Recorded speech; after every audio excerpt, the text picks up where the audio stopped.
Hello again, guys. Let's format the math we just wrote in our last video. So here we have some equations that we wrote. We wrote a bunch of equations. I'm just going to add some numbers to it so that I can emphasize what it is I'm going to show you here.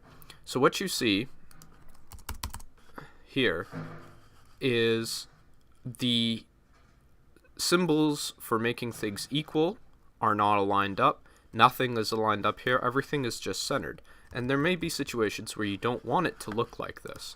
You could, for example, in Latex, put together an array, and I'll show you what that looks like. So an equation array. If you're going to begin an equation array, you're going to want to end an equation array. And then I'm just going to indent this. When you do an equation array, you do not need the dollar signs anymore. So I'm just going to quickly delete those.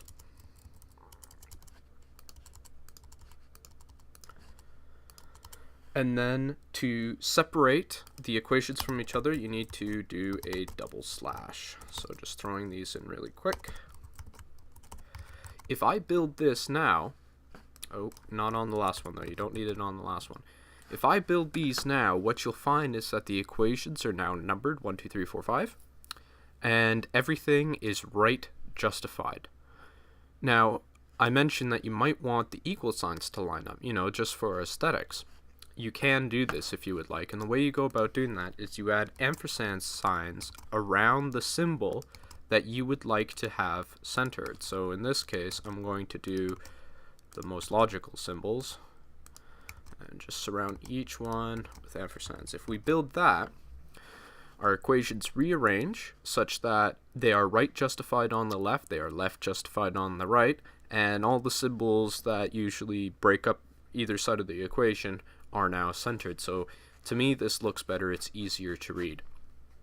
Let's say you don't want these numbers here. You can get rid of them if you would like. Just like with the section headers, instead of having like a backwards, you would add an asterisk after it. Well, you could do that here as well. So if you do that in the begin and the end, and you build that, boom, the numbers for the equations are gone. So that's cool. Some other thing I'm going to show you is, let's say you want to reference equations, because if you're writing a textbook or something like that, oftentimes you reference equations in the textbook. How do you go about doing that? I'm just going to blow it up a bit more here. Well, the way you do that is you begin an equation, and you could label it. So I'm going to label this equation Tobias.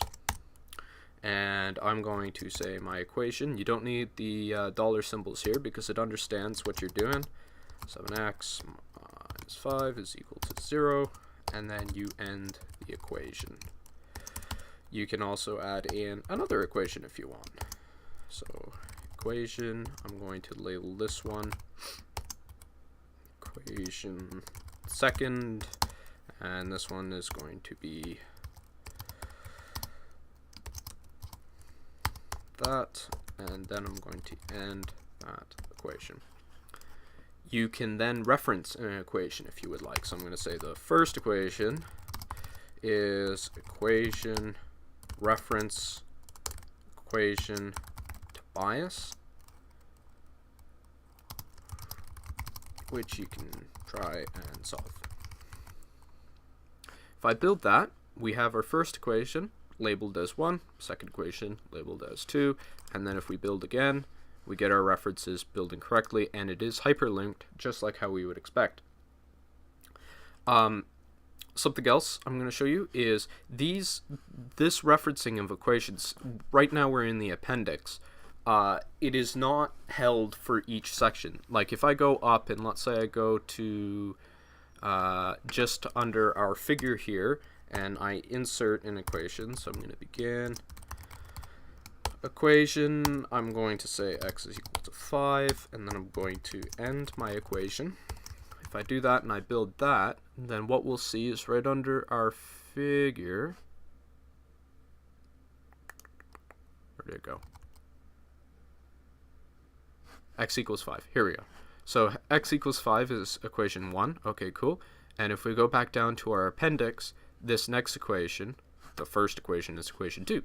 now, because it keeps track of it in order just like it does sections. So you gotta keep that in mind, and that helps you keep track of your equations, reference your equations, display your equations, anything you'd like to do in math. Everything else, it's easy to find online. And I think this is the last video of my series. Well, why use LaTeX? That one's going to go first.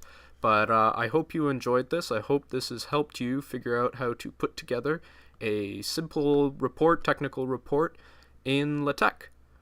I hope you have a good one. Bye.